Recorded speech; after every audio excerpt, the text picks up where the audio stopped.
¿Qué es transformar? Evolucionar. O sea, las sociedades también evolucionan, claro, se transforman, pues jóvenes, socialmente, económicamente, políticamente, religiosamente, están sufriendo cambios. Entonces, eso se llama evolución de la sociedad, la transformación. Y así surgen, ¿qué cosas surgen? Las altas culturas, ¿no? A ver, veamos, jovencitos, qué sociedades ya se desarrollaron. Antes de hablar de las culturas, vamos a desarrollar el formativo andino, profe, el formativo andino, claro.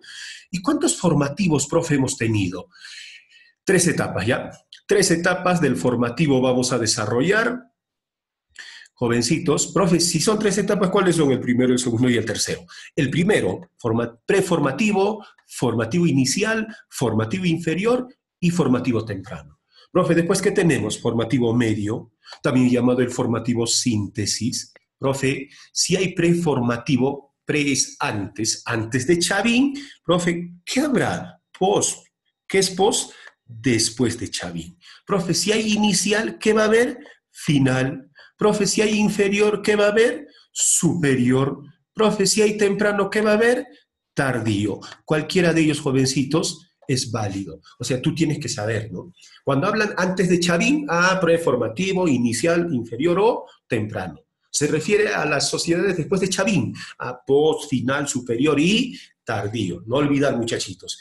¿Y qué sociedad sintetiza el formativo? ¿Qué sociedad sintetiza el formativo? Chavín. La primera cultura que lo tuvo grande, profe. ¿Qué cosa lo tuvo grande? Su territorio. O sea, como abarcó gran extensión territorial, hablamos de un horizonte, ¿no? Profe, en el formativo inicial, inferior y temprano, tenemos, por ejemplo, a Guairajirca. Guairajirca, profe, sí, Guairajirca en Huánuco.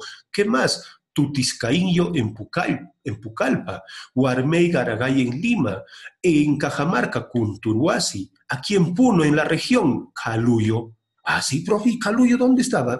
Donde se desarrolló la cultura púcara, donde ahora, por ejemplo, encontramos la ciudad de Pucara, ahí se había desarrollado Caluyo, antes de Chavín.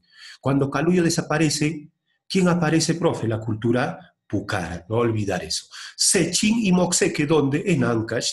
Cupisniqui, ¿dónde? En La Libertad.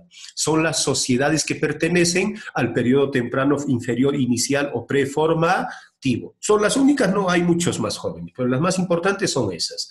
Y después de Chavín, profe, al formativo tardío, superior, final, post, tenemos en Piura, al norte, Vicus, en La Libertad, Salinaro, Gallinazo. Profe, ¿gallinazo? Profe, en mi libro no hay gallinazo. Si no hay gallinazo vas a encontrar virú. La sociedad o la cultura virú o gallinazo. Es lo mismo. ¿Qué más, profe? Paracas en Ica y aquí en el altiplano la cultura púcara, ¿no? Profe, ¿y estas sociedades practicaban comercio? Obviamente, pues muchachitos. Por ejemplo, acá en Ica, en Piura, ¿qué se encontró? Restos de carne deshidratada, también de tubérculo, ¿de qué estamos hablando? Chuño y chariqui. No olvidar eso, muchachitos, ¿ya? ¿Hasta ahí alguna preguntita? ¿Quedó claro? Seguimos entonces, seguimos. Ahora, jóvenes, hablaremos sobre las teorías, ¿ya? Las teorías sobre el origen de las culturas peruanas. ¿Cuántas teorías vamos a aprender? Vamos a aprender, jovencitos, cinco teorías, ¿ya? Claro, hay varios, ¿no? Hay variedad de teorías que explican el origen de las culturas peruanas, pero nosotros aprenderemos cinco nada más. Profe, y cuando hablamos de las altas culturas, ¿a qué se refiere? Aquellas sociedades como Chavín, Paracas, Pucara, Mochica, Nazca, Tiahuana, Coari, Chimú, aquellas culturas que tienen gran desarrollo en qué? En la cerámica, escultura, arquitectura, todo ello, ¿ya? En la textilería. Entonces, si desarrollan todo eso, todo ese arte desarrollan de alta calidad, hablamos de qué? De altas culturas. Por ejemplo, las sociedades del arcaico todavía no son altas culturas. ¿Por qué? Porque recién están aprendiendo. Aquellos que ya lo mejoraron, las altas culturas. Y sobre las altas culturas tenemos primero la teoría inmigracionista. Y ese término inmigrar nosotros ya hemos aprendido. ¿Qué cosa era inmigrar? Llegar del exterior.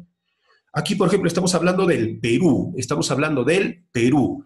O sea, si hablamos del origen de las culturas peruanas y dice inmigracionista, tiene que llegar de fuera del Perú.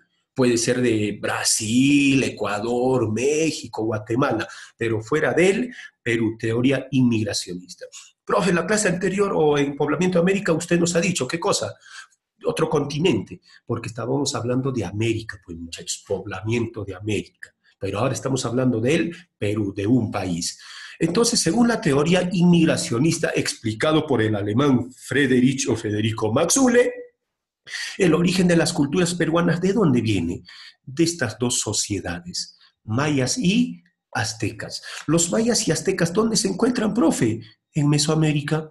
¿Y dónde queda Mesoamérica? Centro, pues jóvenes. ¿Qué es meso? Meso significa medio, centro, Centroamérica. Así, profe, sí. Maxu le dijo que estas culturas centroamericanas, aztecas y mayas, dieron origen a las culturas de la costa. ¿Y cuáles son esas culturas de la costa originadas por los mayas y aztecas? Proto-Chimú y Proto-Nazca. O sea, para Maxule, las primeras culturas del Perú, ¿cómo se llaman? Proto-Chimú y Proto-Nazca. Chimú, Nazca, profe, Chimú en la libertad, Nazca en Ica, costa, profe. Entonces, para Maxule, las culturas de la costa son las más antiguas. Y eso se aceptaba, obviamente, hasta que Julio César Tello descubrió la cultura chavín y va a refutar ¿a quién? A Maxule. Pero según la teoría inmigracionista, las culturas de la costa son las más antiguas. ¿Por qué, profe? Porque jovencitos, hasta ese entonces aún no se conocía chavín, por eso aceptamos esa teoría. Y, profe, cuando hablamos de inmigrar, cuando están llegando de afuera, ¿qué estamos haciendo? Importando. ¿Qué cosa es importar? Traer. ¿Qué cosa estamos trayendo, profe? Cultura. Mira, ¿de dónde estamos trayendo cultura? De Mesoamérica, de los mayas y aztecas. No olvidar, muchachos, esto es pregunta de examen de admisión. Mira, te preguntan, ¿quién explica la teoría de las importaciones culturales centroamericanas? Maxule. En San Marcos también pregunta, ¿no? ¿Quién argumenta, quién explica que las culturas proto son los primeros del Perú? Las culturas proto. Federico Max Ule. Así de fácil, jovencitos. ¿Qué es proto? Profe, ¿por qué no borras la R y hablan? No, no, no, no, jóvenes, cuidado. Proto, jóvenes, significa que está en desarrollo, que recién está aprendiendo. No olvidar, muchachitos. ¿Alguna pregunta hasta ahí para pasar a la otra teoría? Pasamos entonces a la teoría autoctonista. La teoría autoctonista va a ser explicado por Julio César Tello. Así, profe, sí. ¿Qué es autóctono? Autóctono es originario de un lugar. Y nosotros estamos hablando de las culturas peruanas. Si estamos hablando del Perú y nos referimos al término autóctono, ¿qué quiere decir? Que el origen de las culturas peruanas es propio de nuestro país. Surgió dentro de nuestro territorio. ¿Quién explica eso? El padre de la arqueología peruana. ¿Quién es, profe? El guarochirano Julio César Tello Rojas, ¿no? Julio César Tello Rojas explica que una sociedad de esta zona de la Amazonía, de la selva amazónica, una tribu, ¿cómo se llama esa tribu? Se llama Arawak. ¿Qué hizo esa tribu Arawak? Salió ¿a dónde? Hacia la sierra. Así, profe, sí. ¿A qué parte de la sierra? A Ancash específicamente. ¿Así? Y, profe, por eso hablamos de la teoría andino-oriental. Profe, ¿qué es el Oriente? La Amazonía. Por eso alguna vez ustedes, me imagino, habrán escuchado la tigresa del Oriente. ¿Por qué lo llaman tigresa del Oriente? Porque es de la selva. Entonces, el origen de Chavín, ¿dónde se encuentra? En la Amazonía, en la selva. Y a la Amazonía, ¿cómo se le llama? El Oriente. ¿Y dónde se desarrolla? En los Andes, en la sierra. Por eso se llama la teoría andino-oriental. La UNAPUNO, año 2013, ¿no? Pregunta, ¿quién explica la teoría andino-oriental? Julio César Tello. Así de fácil, muchachitos. San Marcos también pregunta, ¿a qué teoría pertenece la propuesta de que la tribu amazónica Arawak salió a la sierra y dio origen a las altas culturas peruanas? ¿A qué teoría pertenece? Autoctonista. Otra pregunta, ¿quién explica que el origen de las culturas peruanas se encuentra en la dinámica propia de los Andes? ¿Quién explica? Julio César Tello.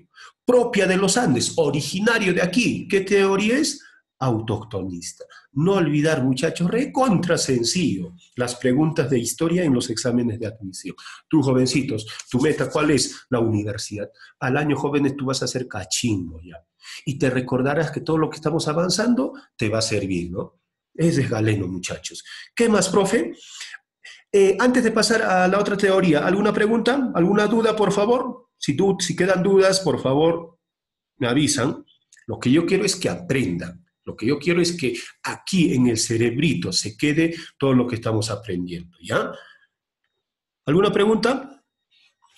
Pasamos a la teoría aloctonista. Aloctonista, profe, sí. La teoría aloctonista va a ser explicado por otro peruano. Profe, por otro peruano, sí, en la década de los 60, aproximadamente por 1960, Federico Kaufmann Doy. ¿Qué hizo Federico Kaufmann Doy? Plantea que una sociedad llamada Valdivia, la cultura Valdivia, mira, dio origen a quién? A las culturas peruanas y también dio origen a las culturas centroamericanas. Es decir, esta cultura llamada Valdivia, que está en Ecuador, dio origen a la cultura azteca y origen a la cultura maya. También dio origen a la cultura chaví, sí. ¿Y por qué dijo eso, profe Kaufmann Doy? Porque aquí en Valdivia, ¿qué cosa se encontró? La cerámica más antigua de nuestro continente. Así, profe, sí, ese es el planteamiento de ¿quién? De Federico Kaufmann Doy. Pero eso también se refuta porque en Colombia también se encontró, por ejemplo, cerámicas más antiguas que el de Ecuador. ¿Y el de Colombia cómo se llama? Puerto Hormiga. Mira, la cultura colombiana que posee cerámica, Puerto Hormiga. La cultura ecuatoriana, que posee cerámica, Valdivia. Pero para Kaufmann Doy, la cerámica más antigua de América, ¿a quién pertenece? A la cultura Valdivia. Y para que una sociedad sea considerado cultura, alta cultura, ¿qué tiene que desarrollar? Cerámica, pues muchachos. O sea, la cerámica de Valdivia ¿es más antiguo que la cerámica de Chavín? Sí. Por eso Kaufmann Doy dijo, ¿no? Chavín fue originario, mejor dicho, se originó gracias a Valdivia. Profe, ¿y esta cultura Valdivia? ¿Cómo desarrolla la cerámica? ¿Cómo aprendió? Por ejemplo, hay influencia de una cultura asiática, una cultura llamada Jomón. Los jomones de Asia influencian en Valdivia, y Valdivia influencia en Chavín y en las culturas centroamericanas, mayas y aztecas. La teoría aloctonista también es llamada la teoría ecléctica. ¿Qué cosa es ecléctica, profe? Ecléctica quiere decir algo de afuera, un foráneo o forastero. ¿Alguna pregunta, muchachitos? Hablen. ¿Alguna pregunta? Profe, ¿qué era el octonista? Dime, dime.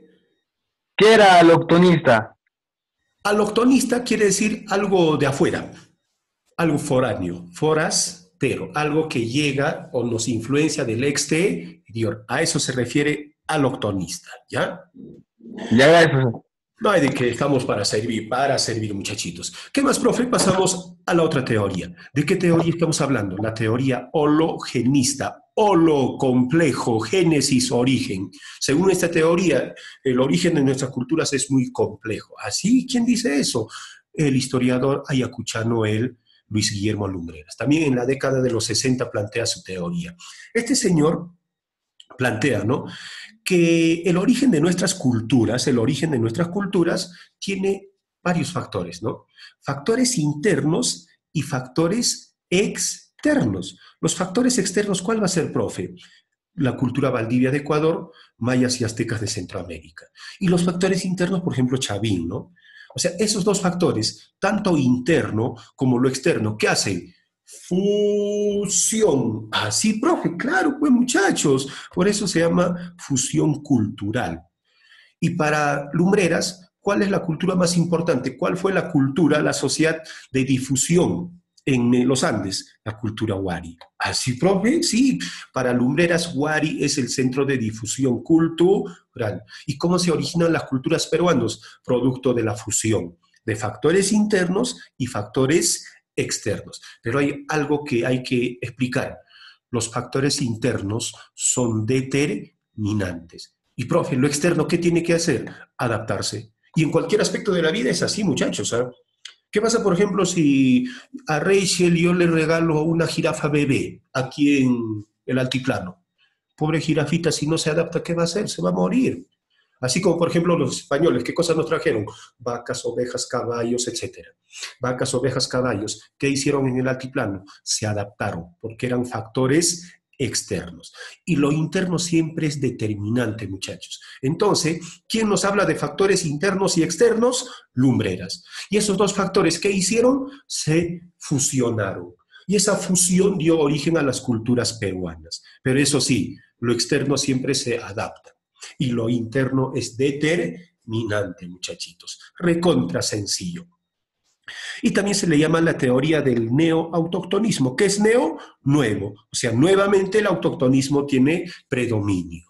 ¿Alguna pregunta hasta ahí, muchachitos? Para pasar a desarrollar la última teoría, ¿ya? ¿Y cuál es la última teoría? Esta, aunque aquí en Puno no preguntaron, ¿no? Pero en Lima sí, en San Marcos, en la UNI preguntan sobre esta teoría. ¿Cuál es? La teoría del difusionismo costeño. Ah, sí, profe, sí. ¿Quién explica eso? El señor Rafael Arcojoyle nos habla de que la cultura matriz que dio origen a las sociedades andinas está en la costa, en la libertad. ¿Y de qué sociedad estamos hablando? De Cupisnique. Así, profe, sí. Cupisnique, ¿dónde se encuentra? En la libertad. Y desde ahí va a dar origen a Chavín, por ejemplo, ¿no? Para Rafael Arcojoyle, ¿cuál es la cultura matriz del Perú? La cultura Cupisnique. No es Chavín, ¿eh? Para el Arcojoyle es Cupisnique. ¿Por qué? Porque hay restos muy parecidos al de Chavín. Y Cupisnique para el Arcojoyle es más antiguo. Por eso dijo, no, Tello se ha equivocado. Chavín no es la cultura matriz. Señor Rafael Arcojoyle, ¿y cuál es la cultura matriz? La cultura Cupisnique, es decir, el que está en la libertad en la costa. También se le llama el autoctonismo costeño. Cuidado, muchachitos, todos caen en eso. A veces tú te memorizas, ¿no? Autoctonismo Tello, Tello autoctonismo, autoctonismo Tello. Pero ni bien ves autoctonismo, quieres marcar Tello. No. Si dice autoctonismo costeño, ¿con quién lo vas a relacionar? Con Rafael Arcojoyle, muchachitos. Hemos terminado las teorías sobre el origen de las culturas peruanas. ¿Cuántas teorías hemos aprendido? 5. ¿Cuáles son? Inmigracionista de Hule, inmigracionista de Hule, autoctonista de Tello, aloctonista de Causmandoy, hologenista de Lumbreras y difusionismo costeño de quién? Del Arcojoyle. ¿Cuántas teorías? 5 teorías, muchachitos. No se olviden. ¿Alguna pregunta, jóvenes? ¿Seguimos? Ya, vamos a desarrollar la periodificación de ¿qué? La periodificación de las culturas. ¿Cómo es eso? El historiador, miren, el historiador John Rowe, el historiador norteamericano-estadounidense John Rowe, o John Rowe, ¿qué hace, profe? Lo va a clasificar nuestras culturas. ¿En qué los va a clasificar? En horizontes e intermedios. ¿Qué son horizontes? Aquellas culturas que lo tienen grande. ¿Qué cosa lo tienen grande? Su territorio. Ah, profe, entonces para John Rowe el tamaño importa, demasiado importante. Y lo tienes grande tu territorio, horizonte, profe. Y si lo tienes grande, también te llaman sociedad panperuana. ¿Qué es pan? Todo. Aquí, profe, pan peruano, casi todo el Perú. Pan andino, casi todos los Andes. Profe, ¿y qué pasa, por ejemplo, así como nosotros ustedes, ¿no? Mis estudiantes, profe, yo lo tengo chiquito, intermedio. Aquellas sociedades que solo alcanzan desarrollos regionales o locales se llaman reinos y señoríos. Ah, ya, profe, John Rowe, ¿en qué se fija? Se fija en el tamaño. A las culturas que lo tienen grande, por ejemplo, Chavín, Tiahuanaco, Huari y el Tahuantinsuyo. ¿Por qué están en los horizontes? Alcanzaron grandes expansiones territoriales. Profe, aquí Paracas, Pucara, Chimú, Chincha están en los intermedios. ¿Por qué? Porque solamente alcanzan desarrollos regionales. En los horizontes, por ejemplo, hay similitud en cerámica, en religión, en arquitectura, etcétera. En los intermedios hay diferencia en cerámica, en hidráulica, o sea, cada sociedad desarrolla a su gusto. En cambio, en los horizontes no, porque hay una influencia de una sociedad. ¿Cuántos horizontes? 3, temprano, medio y tardío. Horizonte temprano, la cultura matriz para Tello, Chavín. Horizonte medio, Tiahuanaco y Huari. Jóvenes, en algunos textos, por ejemplo, vas a encontrar a Tiahuanaco en el intermedio temprano. Profe, claro, surge en el intermedio temprano, pero se desarrolla en el horizonte medio hasta que Huari somete a los Tiahuanaco. Profe, y en el horizonte tardío, los incas, ¿y los incas en qué fase lo tenían grande? En la fase del Tahuantinsuyo, no alcanzan la máxima expansión territorial. No olvidar eso, muchachitos. Y en los intermedios, mira, ¿cuántos intermedios tenemos? 2, profe. Intermedio temprano, intermedio tardío. Profe, ¿no es primer regionalismo, segundo regionalismo? Claro, para Lumbreras, ¿no? Lumbreras lo llama primer regionalismo, segundo regionalismo. Para lumbreras, por ejemplo, es otra clasificación. Eso después aprendemos. Ahorita aprendemos de John Rowe. A ver, profe, en el intermedio temprano, por ejemplo, está Paracas, Pucara, Bochica, Nazca, Vicus, Cupisnique, Recuay, Huarpa, Salinar, Caxamarca, los cajamarquinos. Y como me recuerdo, solo lo que está de amarillito, mira, solo lo que está de amarillito. Papu, Bonaví, corre, pe huevón, sal, carajo. O sea, solo de eso tienes que recordarte del intermedio temprano. Profe, y en el intermedio tardío, Chimuchi, Inche, Chachapoyas, Chanca, Chuquibamba, Chancay, Sicán, Lambayeque. Sicán o Lambayeque es lo mismo. Yaros, Huancas, Aymaras Incas. Como me recuerdo, profe, facilito, ¿no? El chichi, el chacha, y terminas en yagua, hay inca. No olvidar, muchachos. Solo lo que está de amarillo le da sentido a tu mnemotecnia. ¿Alguna pregunta hasta ahí, jóvenes, antes de pasar a desarrollar la cultura chavín? Muchachos, hablen. ¿Quedó claro? Ya, entonces tenemos 10 minutos para desarrollar 5 culturas. La cultura chavín, profe. La cultura chavín fue descubierto por Julio César Tello en 1919 y Tello lo llamó la cultura matriz del Perú. Pregunta de examen de admisión 1 a 1. ¿Quién denominó cultura matriz a Chavín? Julio César Tello. Recontra facilito. ¿Dónde se ubica? Entre 2 ríos, Mosna y Huachexa. ¿Dónde queda, profe? En la provincia de Huari, en la región de Ancash, aproximadamente a 3.180 metros sobre el nivel del mar. Aquí, por ejemplo, tenemos los ríos Huachexa y Mosna. Y al medio, ¿qué está? Chavín de Huántar, la capital de Chavín. Ahí surge la cultura chavín. ¿Y en qué sobresale Chavín, profe? En la litoescultura. Tenemos, por ejemplo, piedras rectangulares y planas, llamado estelas. La estela de Raimondi, que representa el dios Huiracocha. Pero Federico Kaumandoy dijo, no es Huiracocha, es un ser ornitomorfo. ¿Qué es ornito-ave? Es decir, un ser en forma de ave. Claro, la estela de Raimondi era utilizado como mesa. Un campesino llamado Timoteo Espinosa lo utilizaba como mesa. ¿Y quién, profe, lo rescató? Antonio Raimondi. Por eso se llama estela de Raimondi. Estela de Yauya, que representa un ser ictiomorfo. ¿Qué es ictio? Pez, un ser en forma de pez. El lanzón monolítico, profe, el lanzón monolítico que representa el dios principal de los chavín. ¿Cuál es? El felino, el jaguar. Ah, sí, profe, el jaguar era el dios principal de los chavín, obviamente, muchachos. El obelisco de Tello, otra divinidad. El caimán hermafrodita, ambos sexos, porque está representando la dualidad, ¿no? El dualismo andino. Las cabezas clavas, ¿qué representan? Sería el guardián del templo principal. Estas cabecitas, mira, estas cabezas clavas, ¿qué representan? Son los guardianes del templo Chavín de Huántar. Se encuentra en el templo temprano. ¿Qué más, profe? En arquitectura, el templo principal, la capital, Chavín de Huántar, dividido en 2 sectores. Mira, el templo temprano o viejo, también tenemos el templo tardío o nuevo. El templo tardío se llama el castillo, y en el castillo, ¿qué vas a encontrar? Vas a encontrar las cabezas clavas. Y el lanzón monolítico, ¿dónde lo vas a encontrar?